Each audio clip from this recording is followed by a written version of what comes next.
Assalomu alaykum, hurmatli tomoshabinlar. Bugun men juda og'ir, lekin har bir oilaga tegishli bo'lgan mavzuni tushuntirib beraman.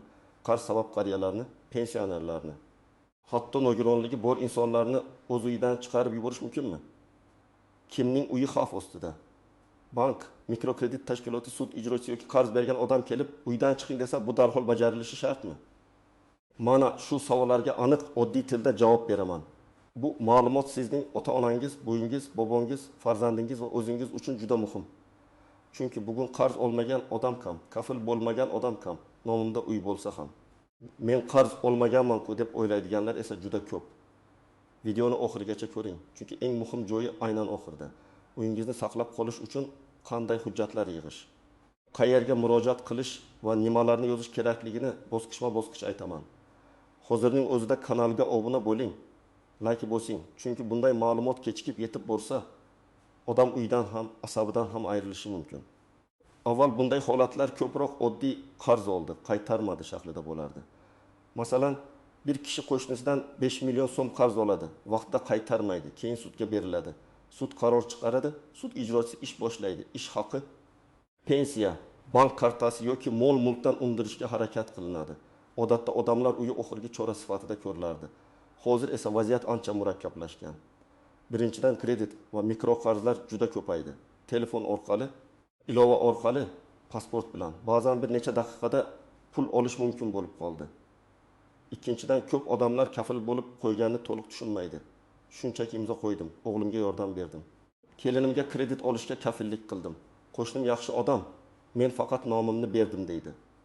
Lekin qonuniy jihatdan kafil ko'pincha qarzdor bilan birga javobgar bo'ladi. Uchinchidan, ko'chmas mulk garovga qo'yish holatlari ko'paygan.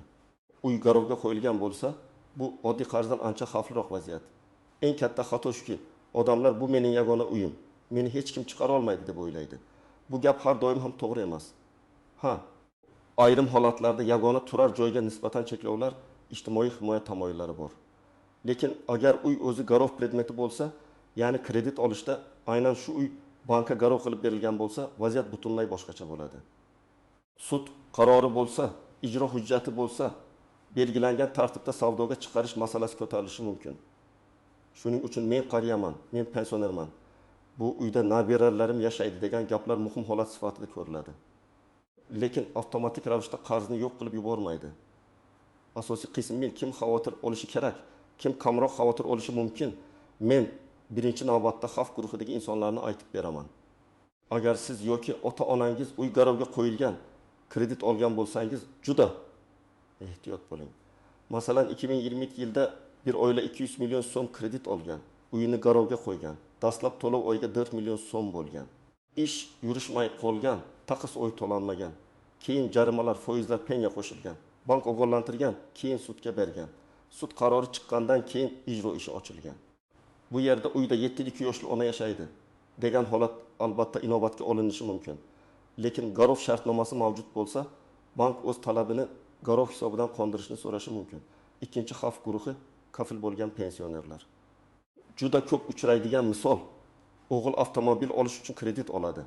Otasi yoki onasi kafil bo'ladi. O'g'il ishini yo'qotadi yoki to'lamaydi. Bank birinchi qarzdordan ham kafildan ham talab qilishni boshlaydi. Pensioner men pulni olmaganman deydi.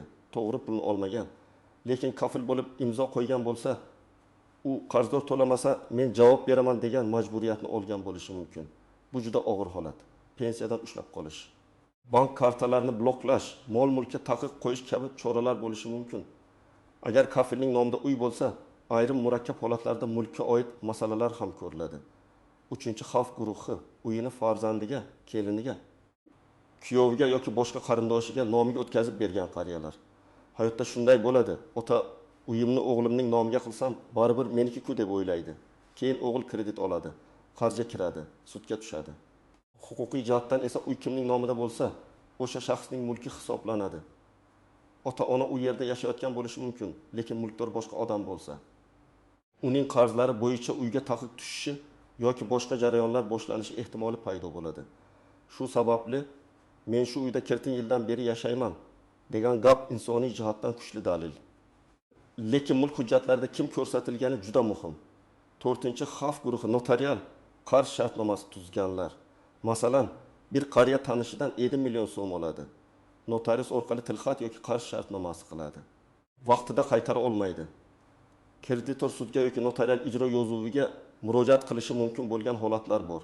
Keyin ijro jarayoni boshlanadi. Bu oddiy qo'lbola tilxatdan ko'ra jiddiyroq. Shuning uchun qarz olayotganda notariusda yozib qo'ysak, faqat ishonch uchun deyishadi. Aslida bu hujjat keyinchalik tezroq undiruvga asos bo'lishi mumkin. Endi kimlar nisbatan kamroq xavotir olishi mumkin.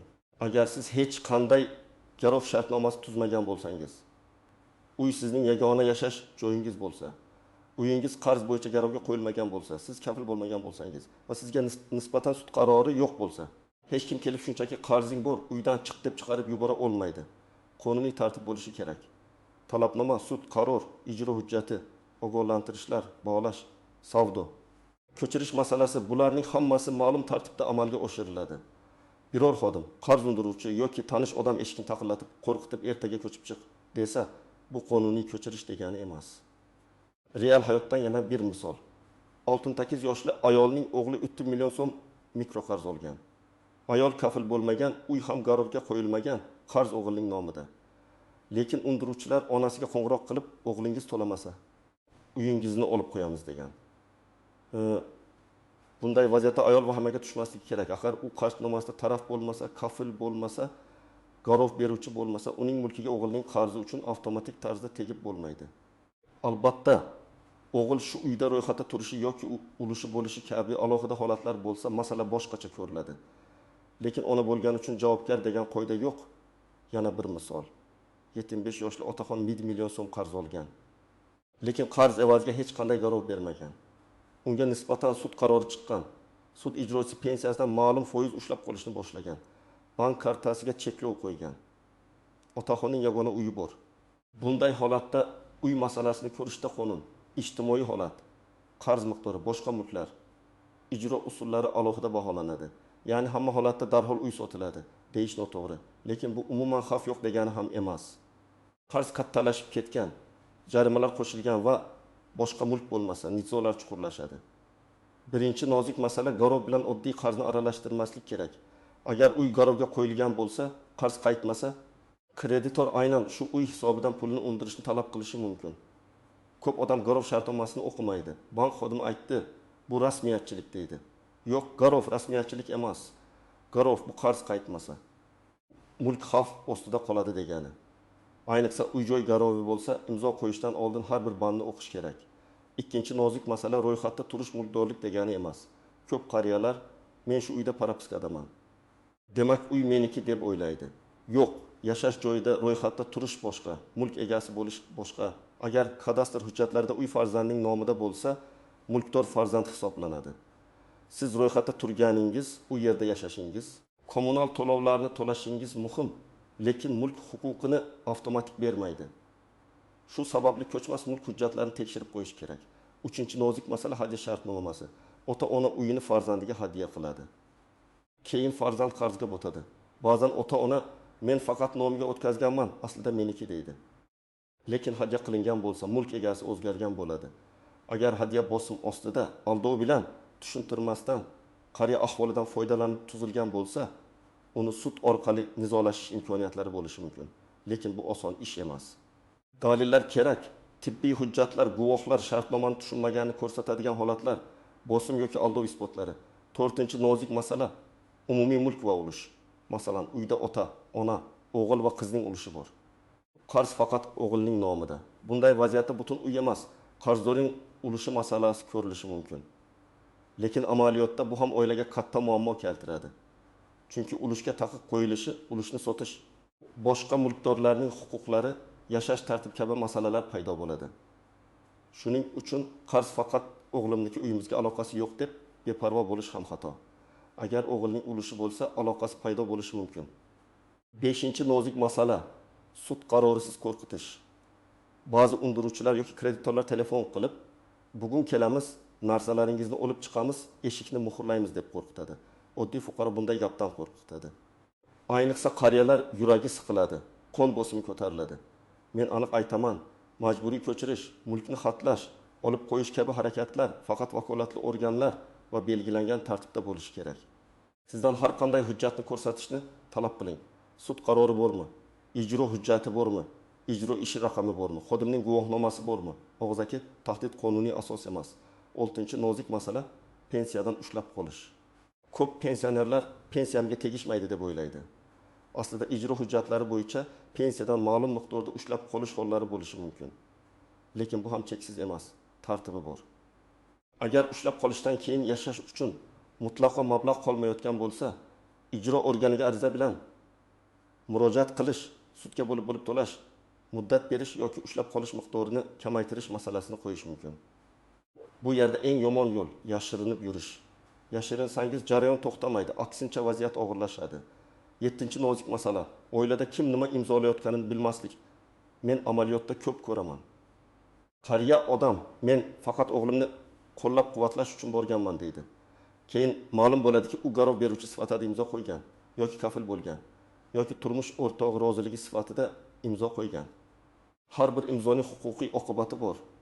Men o'qimadim degan gap keyin ko'pincha yordam bermaydi. Shuning uchun hech qachon o'qimagan hujjatga imzo qo'ymang. Agar ko'zingiz yaxshi ko'rmasa, farzandingizga emas, mustaqil yuristga o'qiting. Chunki farzand manfaatdor bo'lishi mumkin. Yurist esa xavfni tushuntiradi. 8-chi nozik masala qarz summasi kichik boshlanib katta bo'lib ketishi. Masalan, odam 10 million so'm oladi. Bir oyda qaytaraman deydi. Qaytara olmaydi. Foiz, penya, sud xarajati, ijro yig'imi, baholash xarajati qo'shiladi. Natijada 10 million, 10 millionga, 25 millionga yoki undan ham ko'proqqa chiqishi mumkin. Qariyalar ayniqsa mikro qarzlarda ehtiyot bo'lishi kerak.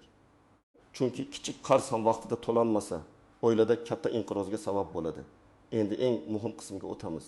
Agar sizga yoki ota-onangizga qarz uchun uydan chiqaramiz deyishsa, birinchi qadam. Vahimaga tushmang va og'zaki gapga ishonmang. Hujjat so'rang. Kim keldi?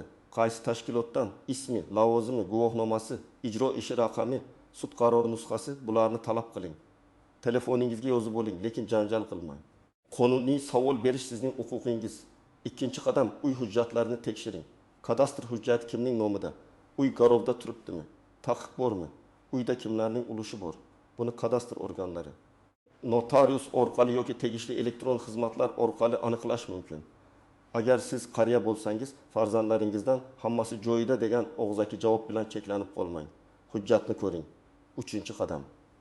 Qarz hujjatlarini yig'ing. Kredit shartnomasi, garov shartnomasi, kafil shartnomasi, to'lov jadvali, bankdan kelgan talabnomalar, suddan kelgan chaqiruv qog'ozlari, ijro hujjatlari, SMS va qo'ng'iroq yozuvlari, to'lov kvitansiyalari, hammasini bitta pappaga joylang. Ko'p odam hujjatlarni yo'qotib qo'yadi. Keyin o'zini himoya qila olmaydi.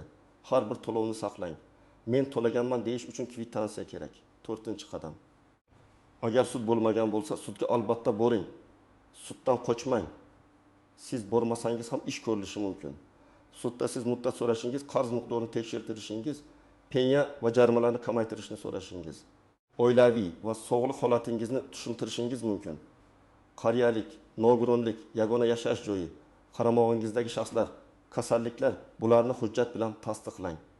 Tibbiy ma'lumotnoma, pensiya guvohnoma, daromad to'g'risida ma'lumot, kommunal to'lovlar, dori-darmon xarajatlari, bular muhim. 5-qadam, agar sud qarori chiqib bo'lgan bo'lsa, ijro bo'limiga yozma ariza bering. Ariza shunday mazmun bo'lishi mumkin. Menga nisbatan ijro ishi yuritilmoqda. Men pensionerman, daromadim faqat pensiyadan iborat. Qarzdan bo'yin tovlamayman, lekin bir yo'la to'lash imkonim yo'q. Iltimos ijroni bo'lib amalga oshirish, to'lov jadvali tuzish, yashash minimumi va sog'liq holatimni inobatga olish masalasini ko'rib chiqishingizni so'rayman. Arizaga pensiya ma'lumotnomasi, tibbiy hujjatlar, oilaviy holat haqidagi ma'lumotlarni ilova qiling. 6-qadam. Bank yoki kreditor bilan muzokara qiling. Ko'p odam baribir sudga berdi. Endi foydasi yo'q deb o'ylaydi. Ba'zan foydasi bor. Restrukturizatsiya, muddatni uzaytirish, jarimaning bir qismini kechish, to'lov jadvalini qayta tuzish. Qarzni bo'lib to'lash bo'yicha kelishuv qilish mumkin. Albatta, hamma kreditor rozi bo'lmaydi, lekin yozma murojaat qiling. Og'zaki gaplashib qaytmang. Arizangizga kirim raqami oldiring yoki pochta orqali yuborsangiz, yuborilganini tasdiqlovchi kvitansiyani saqlang. 7-qadam, agar siz kafil bo'lsangiz, asosiy qarzdorga nisbatan talablaringizni unutmang. Kafil qarzni to'lab yuborsa, keyinchalik asosiy qarzdordan qaytarishni talab qilish huquqi paydo bo'lishi mumkin. Masalan, ona o'g'lining krediti uchun kafil bo'lib, 1 million so'm to'lab berdi. Bu pul sovg'a bo'lib ketishi shart emas. Hujjatlar asosida o'g'ildan regress tartibida talab qilish masalasi ko'riladi. Oilaviy munosabatlar alohida, huquqiy majburiyat alohida. 8-qadam tahdid va bosim bo'lsa shikoyat qiling. Agar kimdir qariyani haqorat qilsa, qo'rqitsa, kechasi qo'ng'iroq qilsa, qo'shnilarga qarzini aytib sharmanda qilsa, uyga bostirib kirishga urinsa, bu normal undiruv emas. Bunday holatda ichki ishlar organlariga, prokuraturaga, iste'molchi huquqlarini himoya qilish organlariga, markaziy bankka yoki tegishli nazorat organlariga murojaat qilish mumkin. Qo'ng'iroqlarni, SMS'larni, audio va video dalillarni saqlang. Menga shunday deyishdi degandan ko'ra. Dalil kuchliroq. 9-qadam. Bepul yoki arzon yuridik yordam izlang. Har bir tuman va shaharda advokatlar, yuridik maslahatlar, madad kabi huquqiy axborot xizmatlari yoki davlat organlari qo'shidagi qabul kunlari bo'lishi mumkin. Mahalla raisi, hokim yordamchisi, ijtimoiy xodim, xotin-qizlar faol yoki nuroniylar bo'yicha mas'ullarga ham murojaat qiling, lekin eng muhimi huquqiy hujjatni yuristga ko'rsating. Mahalla muammoni tushuntirishga yordam beradi. Lekin sud qarorini faqat huquqiy tartibda o'zgartirish mumkin. 10-qadam, oldindan himoyalaning. Qariyalar uyini farzand nomiga o'tkazishdan oldin 100 marta o'ylasin. Agar baribir o'tkazish kerak bo'lsa, yashash huquqi, urbot foydalanish, ta'minot shartlari kabi masalalarni yurist bilan muhokama qiling. Kafil bo'lishdan oldin asosiy qarzdorning daromadini, kredit summasini, foizini, muddatini, oylik to'lovini tekshiring. Farzandim xafa bo'ladi deb imzo qo'yib, keyin butun umr pensiyani to'lab yurish juda og'ir. Yana bir juda muhim maslahat, hech qachon yangi qarz olib eski qarzni yopishga shoshilmang. Bu ko'pincha qarz chuqurini kattalashtiradi. Masalan, odam 20 million qarzni yopish uchun 25 million mikro qarz oladi. Keyin ikkinchisini to'lay olmaydi. 3-qarz oladi. Oxirida 20 millionlik muammo 20 millionlik muammoga aylanadi. Agar qarz boshlangan bo'lsa, avval barcha qarzlarni ro'yxat qiling. Kimga qancha, foizi qancha, muddati qachon, garov bormi, kafil kim? Keyin eng xavfli qarzlardan boshlang. Garovli uy qarzi, sudga ketgan qarz, penya tez o'sayotgan qarz. Agar uy savdoga chiqarilishi haqida xabar kelsa, darhol harakat qiling. Baholash to'g'ri o'tkazilganmi? Sizga xabar berilganmi? Savdo tartibi buzilmaganmi? Qarz miqdori to'g'ri hisoblanganmi? Garov shartnomasi qonuniy tuzilganmi? Bularni tekshirish kerak. Ba'zan protsessual xatolar bo'ladi, lekin bu xatolarni vaqtida ko'rsatmasangiz, keyin kech bo'lishi mumkin. Shikoyat muddati, apellyatsiya muddati. Ijro harakatlariga e'tiroz bildirish muddati bor. Bir oy kutay, o'zi hal bo'lar deb o'tirmang. Qariyalarni himoya qilishda oila a'zolarining mas'uliyati ham katta. Farzandlar ota-onasini kafil qildirib, keyin o'zim bilaman deb yo'qolib ketmasligi kerak. Agar kreditni farzand olgan bo'lsa, ota-onaning pensiyasini yoki uyini xavfga qo'yish insofdan emas. Men har bir farzandga aytaman. Ota-onangizning imzosi siz uchun oson yo'l bo'lishi mumkin, lekin ular uchun bu uyqudan, sog'likdan, tinchlikdan ayrilish degani. Kredit olishdan oldin o'zingizning daromadingiz yetadimi, yo'qmi? Eng yomon holatda kim to'laydi? Uy garovga qo'yilsa nima bo'ladi? Bularni halol hisoblang. Demak, qarz uchun qariyani uydan haydash masalasi oddiy gap bilan hal bo'ladigan narsa emas. Hech kim sudsiz, hujjatsiz, tartibsiz kelib odamni uyidan chiqarib yuborishi mumkin emas. Lekin agar uy garovga qo'yilgan bo'lsa, kafil bo'lib imzo qo'yilgan bo'lsa, sud qarori chiqqan bo'lsa yoki mulk qarzdorning nomida bo'lsa, xavf jiddiy bo'lishi mumkin. Eng katta himoya hujjatni bilish, muddatni o'tkazmaslik, yozma murojaat qilish va mutaxassisdan maslahat olish. Men sizdan iltimos qilaman, bu mavzuni yengil qabul qilmang. Ota-onangizdan so'rang, biror joyda kafil bo'lib imzo qo'yganmi? Uy garovga qo'yilganmi? Qarz hujjatlari bormi? Uy hujjatlarini tekshirib qo'ying. Agar muammo boshlangan bo'lsa, yashirinmang, hujjat yig'ing, sudga boring, ijro organiga ariza yozing, bank bilan muzokara qiling. Sizning fikringiz men uchun juda muhim. Qarz sabab qariyalarga bosim qilish holatlari sizning hududingizda ham bormi? Kimdir shunday vaziyatga tushganmi? Izohlarda yozing, boshqalar ham tajribangizdan foydalansin. Videoni foydali deb bilsangiz, albatta like bosing, yaqinlaringizga ulashing va kanalga obuna bo'ling. Keyingi videolarda men garov, kafil, sud ijrosi va uyni saqlab qolish bo'yicha yana ham aniqroq amaliy yo'llarni tushuntirib beraman.